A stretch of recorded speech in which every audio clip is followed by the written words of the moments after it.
B. यूहन्ना बपतिस्मा देने वाला के जन्म की घोषणा। यीशु के जीवन के इतिहास की शुरुआत का समय और लोग। लूका 1 अध्याय 5 से 7।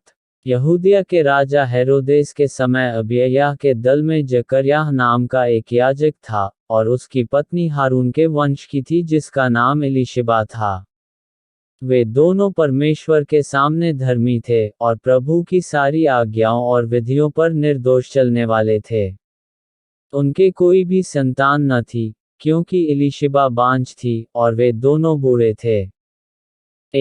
हेरोदेस के समय, ये घटनाएं निश्चित समय पर घटीं। यह वह व्यक्ति था जिसे हेरोदेस महान के नाम से जाना जाता था, जो एक लंबे और भयानक शासन के अंत में था। जातीय रूप से, वह इज़राइल का वंशज नहीं था, बल्कि याकूब के भाई एसाव का वंशज था, इसलिए एक अदोमी।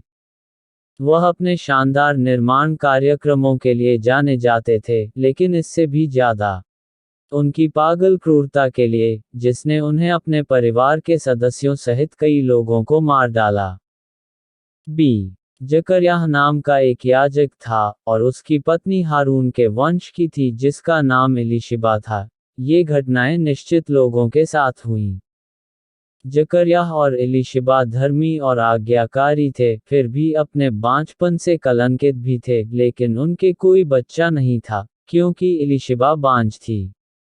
सी। अबिय्याह के दल में, पहला इतिहास 23 और 24 में याजकों के विभाजन, अबिय्याह के विभाजन सहित का उल्लेख किया गया था। जकर्याह का मंदिर में सेवा। लूका रचित सुसमाचार अध्याय 1 आयत 8 से 10। जब वह अपने दल की पारी पर परमेश्वर के सामने याजक का काम करता था, तो याजकों की रीति के अनुसार उसके नाम पर चिट्ठी निकली कि प्रभु के मंदिर में जाकर धूप जलाए। धूप जलाने के समय लोगों की सारी मंडली बाहर प्रार्थना कर रही थी। जब वह अपने दल की पारी पर परमेश्वर के सामने याजक का काम करता था, तो याजकों की रीति के अनुसार उसके नाम पर चिट्ठी निकली।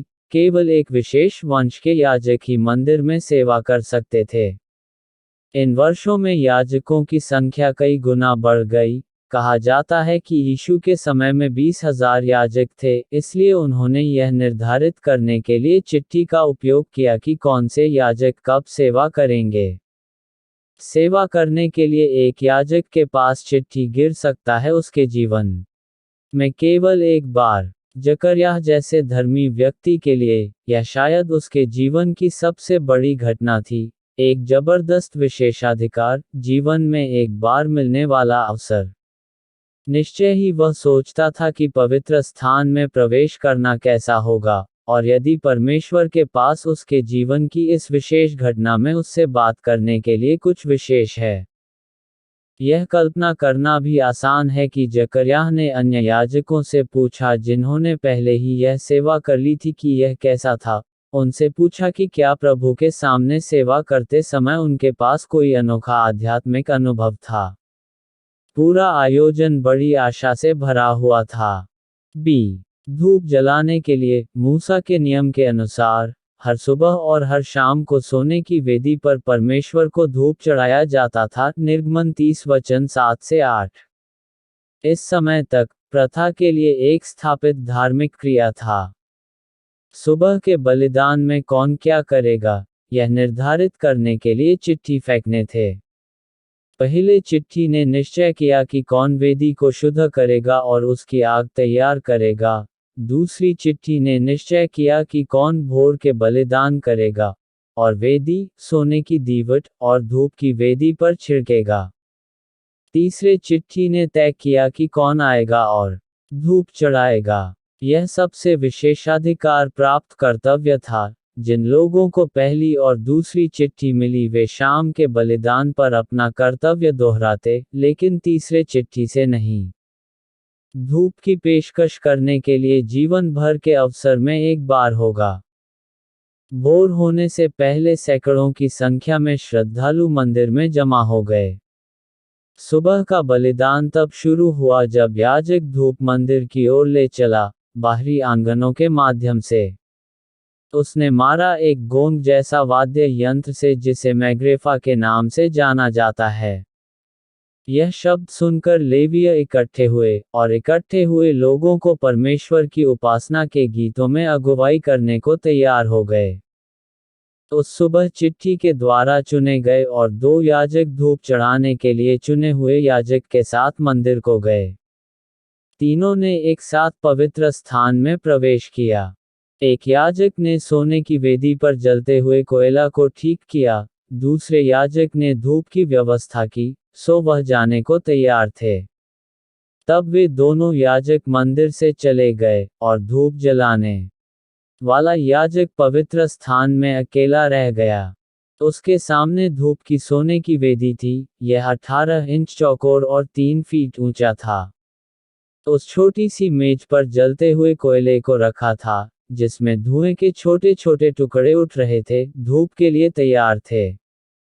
सोने की वेदी के पीछे एक विशाल, मोटा पर्दा था, और उस पर्दे के पीछे पवित्र स्थान था, जो परम पवित्र स्थान था, जहां महायाजक को छोड़ और कोई मनुष्य प्रवेश नहीं कर सकता था, और वह भी केवल प्रायश्चित के दिन। जब उसका मुख धूप की सोने की वेदी के सामने होता, तो उसकी दाहिनी ओर शोभा की मेज होती, और उसकी बाईं ओर सोने की दीवट होती, जो पवित्र स्थान के लिए एकमात्र प्रकाश प्रदान करता था। धूप जलाने के समय लोगों की सारी मंडली बाहर प्रार्थना कर रही थी। जब बाहर के लोगों ने 2 आदमियों को मंदिर से बाहर निकलते देखा, तो वे जान गए कि धूप जलाने का समय आ गया है। उन सैकड़ों लोगों ने प्रभु को प्रणाम किया या घुटने टेके और मौन प्रार्थना में हाथ फैलाए। वे जानते थे कि उस समय धूप जलाने वाला याजक पवित्र स्थान में, परमेश्वर की उपस्थिति में, पूरे देश के लिए प्रार्थना करता था। मंदिर के सभी परिसरों में कई मिनट का मौन था। जब जकरयाह इस दौरान पवित्र स्थान पर प्रार्थना में लगे रहे, तो यह उनके जीवन का सबसे गंभीर अनुभव था। धूप जलाने और प्रार्थना के बीच का संबंध कुछ लोगों को अजीब लग सकता है, लेकिन बाइबल में धूप जलाना प्रार्थना का एक मजबूत चित्र है। भजन संहिता 141 वचन 2, प्रकाशित वाक्य 5 वचन 8। जकरयाह ने किसके लिए प्रार्थना की? उसने इस बारे में पहले ही ध्यान से सोचा होगा। हो सकता है कि उसने एक प्रार्थना सूची भी निकाल ली हो, हालांकि इसकी अधिक संभावना है कि उसने इसे याद किया हो।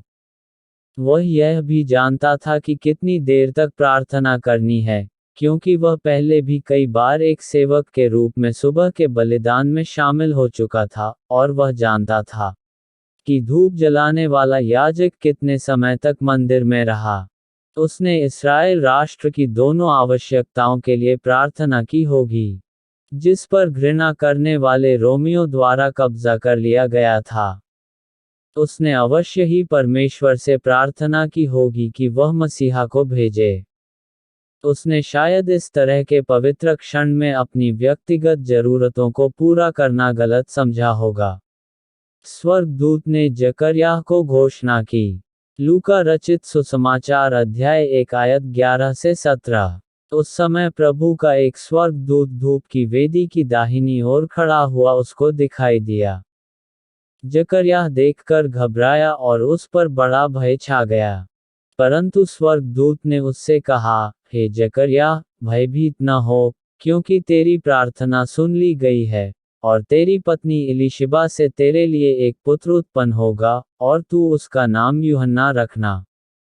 तुझे आनंद और हर्ष होगा और बहुत लोग उसके जन्म के कारण आनंदित होंगे, क्योंकि वह प्रभु के सामने महान होगा, और दाखरस और मदिरा कभी न पिएगा, और अपनी माता के गर्भ ही से पवित्र आत्मा से परिपूर्ण हो जाएगा, और इस्राएलियों में से बहुतेरों को उनके प्रभु परमेश्वर की ओर फेरेगा।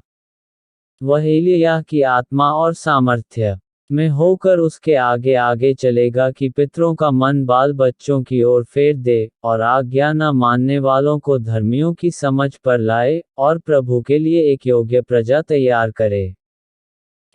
उस समय प्रभु का एक स्वर्गदूत धूप की वेदी की दाहिनी ओर खड़ा हुआ उसको दिखाई दिया। वह स्वर्गदूत धूप की वेदी के दाहिनी ओर खड़ा था। जकर्याह ने शायद भावुक प्रार्थना में अपनी आंखें कसकर बंद कर ली थीं, और जब उसने उन्हें खोला तो उसने इस स्वर्गदूत को देखा। बी। जकर्याह देखकर घबराया और उस पर बड़ा भय छा गया।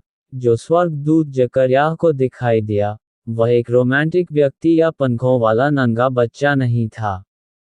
यह स्वर्गदूत एक गौरवशाली और एक भयानक प्राणी था। बाइबल के अधिकांश स्वर्गदूतों की तरह इस स्वर्गदूत को अपने मानवीय संपर्क से पहली बात यह कहनी है कि डरो मत।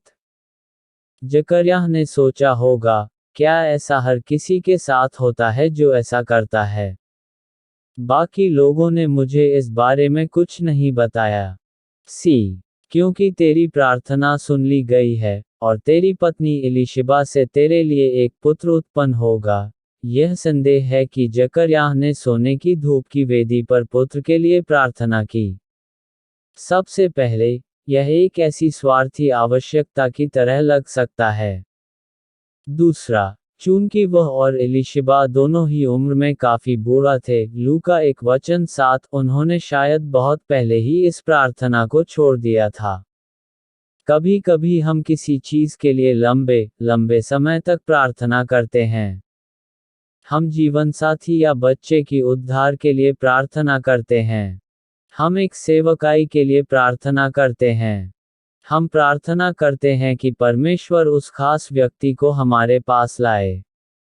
लेकिन वर्षों की हार्दिक प्रार्थना के बाद, हम निराशा से हार मान लेते हैं। जकर्याह और एलीशिबा ने शायद एक बेटे के लिए वर्षों की भावुक प्रार्थना की, लेकिन बहुत समय पहले छोड़ दिया, और अब और अधिक के लिए परमेश्वर पर विश्वास करना बंद कर दिया। जब हम उस स्थान पर होते हैं, तो हम कभी कभी शुरू करते हैं, छोटे छोटे तरीकों से हमारे लिए परमेश्वर के प्रेम और देखभाल पर संदेह करने के लिए। लेकिन परमेश्वर हमेशा प्रेम करते हैं, और उनकी परवाह कभी नहीं रुकती। स्वर्गदूत के वादे पर जकर्याह की प्रतिक्रिया शायद सोच रही थी, मुझे नहीं पता कि तुम किस बारे में बात कर रहे हो। मैंने बेटे के लिए प्रार्थना नहीं की। हम बूढ़े हैं, तुम्हें पता है। मैंने बहुत समय पहले उस प्रार्थना को छोड़ दिया था। मैं इस्राएल के उद्धार के लिए प्रार्थना कर रहा हूँ। मैं प्रार्थना कर रहा हूँ कि परमेश्वर वादा किए गए मसीहा को भेजे।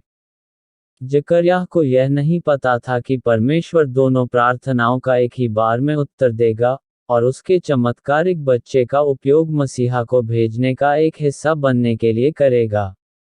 जकर्याह को इस बात का अंदाजा नहीं था कि परमेश्वर उसके दिल की दो सबसे बड़ी इच्छाओं का एक ही बार में जवाब देंगे। उन्होंने शायद पिता होने का विचार पूरी तरह से छोड़ दिया था। यह एक ऐसी आशा थी जिसे निराशा के वर्षों में कुचल दिया गया था।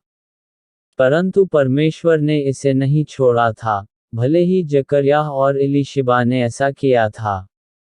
डी। तू उसका नाम यूहन्ना रखना। लड़के का नाम उसके गर्भ में आने से पहले रखा गया था। लड़के का नाम यूहन्ना रखने की यहोवा की ओर से यह आज्ञा थी।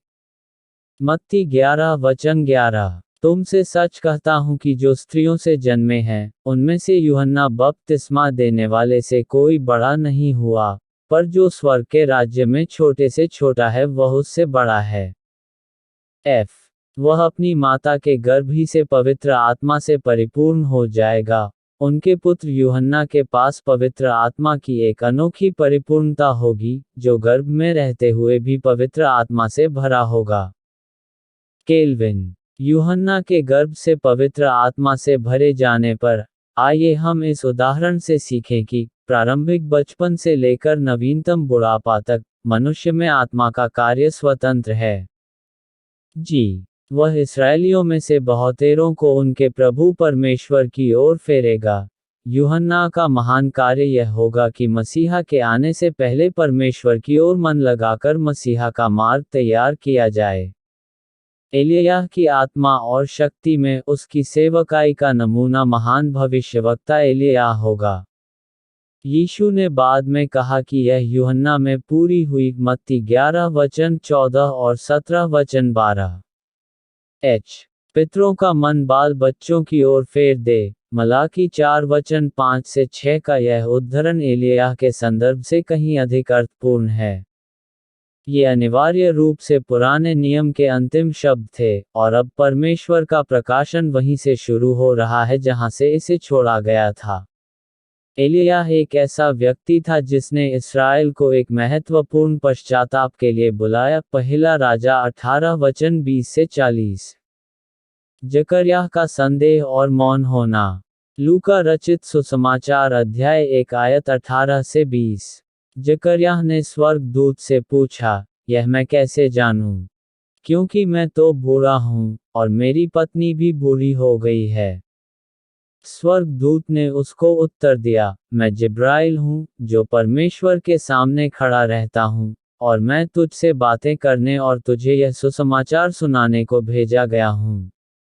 देख, जिस दिन तक ये बातें पूरी न हो लें, उस दिन तक तू मौन रहेगा और बोल न सकेगा। इसलिए कि तूने मेरी बातों की जो अपने समय पर पूरी होंगी, प्रतीति न की। यह मैं कैसे जानूं? क्योंकि मैं तो बूढ़ा हूँ, और मेरी पत्नी भी बूढ़ी हो गई है। जकर्याह का रवैया था, वादे के लिए धन्यवाद, स्वर्गदूत। लेकिन मैं और मेरी पत्नी की हालत जानते हुए भी यह बड़ी बात है। क्या आप हमें इसे साबित करने के लिए कोई संकेत दे सकते हैं? ऐसा नहीं है कि जकर्याह इस पर विश्वास नहीं करना चाहता, वह करता है। यह सिर्फ इतना है कि उसे लगता है कि यह सच होना बहुत अच्छा होना चाहिए, और उसने शायद अपनी उम्मीदों को बहुत अधिक न रखकर निराशा से खुद को बचाया है। हम एक ही रवैया से अपने आप को अनेक चमत्कारों से वंचित कर लेते हैं। जकर्याह ने पहले परिस्थितियों को देखा, और अंत में परमेश्वर क्या कर सकता है। हम यह सोचने के लिए ललचाते हैं कि यह तर्क है। लेकिन अगर परमेश्वर वास्तविक है, तो परिस्थितियों को परमेश्वर के सामने रखने में कुछ भी तर्क नहीं है। मैं जिब्राइल हूँ, जो परमेश्वर के सामने खड़ा रहता हूँ। जिब्राइल जकर्याह को याद दिलाता है कि वह कौन है और वह कहाँ से आया है। मैं एक बूढ़ा आदमी हूँ और मैं जिब्राइल हूँ के बीच एक बड़ा अंतर है, जो अधिक वजन रखता है। जिब्राइल भी जकर्याह को सुसमाचार का प्रचार करता है, आपके लिए खुशखबरी लाता है। यह जकर्याह के लिए केवल एक अच्छी खबर थी कि उसका न केवल एक पुत्र होगा, बल्कि यह कि पुत्र की परमेश्वर की छुटकारे की योजना में एक महत्वपूर्ण भूमिका होगी। यह खुशखबरी है जिसे जिब्राइल जकर्याह को लाया। यह एक बेहतर विचार देता है कि सुसमाचार का प्रचार करने का वास्तव में क्या अर्थ है। यह उन लोगों के लिए खुशखबरी लाना है जिन्हें इसकी आवश्यकता है। मेरी बातों की जो अपने समय पर पूरी होंगी। यदि कोई जकर्याह नहीं है, तो कोई यूहन्ना बपतिस्मा देने वाला नहीं है। यदि कोई यूहन्ना बपतिस्मा देने वाला नहीं है, तो मसीहा के आने की घोषणा करने वाला कोई दूत नहीं है। यदि मसीहा के आने की घोषणा करने वाला कोई दूत नहीं है, तो पुराने नियम में मसीहा के बारे में की गई भविष्यवाणियां अधूरी हैं। यदि मसीह के पहले आगमन के संबंध में पुराने नियम की कोई भी भविष्यवाणियां पूरी नहीं होती हैं, तो यीशु ने सभी बातों को पूरा नहीं किया। यदि यीशु ने सभी चीजों को पूरा नहीं किया, तो उसने आपके लिए परमेश्वर की छुटकारे की योजना को पूरा नहीं किया और मैं और हम अपने पापों में नष्ट हो गए। यह अच्छी खबर थी। देख, जिस दिन तक ये बातें पूरी न हो लें, उस दिन तक तू मौन रहेगा और बोल न सकेगा। जकर्याह ने अपने अविश्वास की कीमत चुकाई। उसके अविश्वास के कारण परमेश्वर ने अपना वादा वापस नहीं लिए, बल्कि इसने सिर्फ जकर्याह को इसका आनंद लेने से रोक दिया। जब हम अपने जीवन के लिए परमेश्वर के वादे पर विश्वास नहीं करते हैं, तो हम जरूरी नहीं कि वादे को नष्ट कर दें, लेकिन हम वादे का आनंद लेने की अपनी क्षमता को नष्ट कर देते हैं। इसने इतनी कड़ी सजा दी कि जकर्याह के पास बताने के लिए इतनी बड़ी खबर थी। हैरानी की बात है कि कई मसीही इसे सजा नहीं मानेंगे, वे यीशु की खुशखबरी के बारे में चुप रहने से गुरेज नहीं करते। जकरयाह भीड़ को दिखाई देता है। लूका रचित सुसमाचार अध्याय 1 आयत 21 से 23। लोग जकरयाह की बात देखते रहे और अचंभा करने लगे कि उसे मंदिर में इतनी देर क्यों लगी। जब वह बाहर आया, तो उनसे बोल न सका, अतः वे जान गए कि उसने मंदिर में कोई दर्शन पाया है, और वह उनसे संकेत करता रहा, और गूंगा रह गया। जब उसकी सेवा के दिन पूरे हुए, तो वह अपने घर चला गया। लोग जकरयाह की बात देखते रहे और अचंभा करने लगे कि उसे मंदिर में इतनी देर क्यों लगी। याजक का यह रीति था कि जब याजक प्रार्थना कर चुका, तब वह मंदिर से आ जाए, कि लोगों को यह आश्वासन दे कि वह परमेश्वर के द्वारा मारा नहीं गया है। जकरयाह की देरी ने भीड़ को परेशान करना शुरू कर दिया था।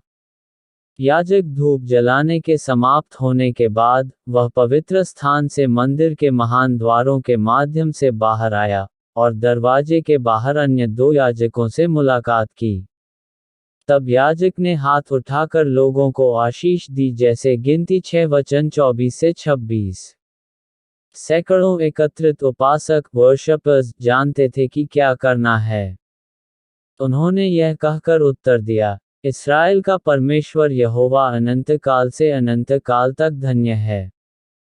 इस सब के बाद लेवियों ने आराधना करने वाले गायकों और संगीतकारों को शुरू किया। उन्होंने चांदी की विशेष तुरहियों के तेज से आरंभ किया। तब एक याजक ने झांझों को मारा, और लेवियों का गाना बजाने वालों ने उस दिन का भजन गाना आरंभ किया। गाना बजाने वालों को 12 स्वरों से कम नहीं बनाया गया था, जो ध्वनि की पूरी श्रृंखला और शायद कुछ महान समगति के लिए युवा और बूढ़े को मिलाते थे।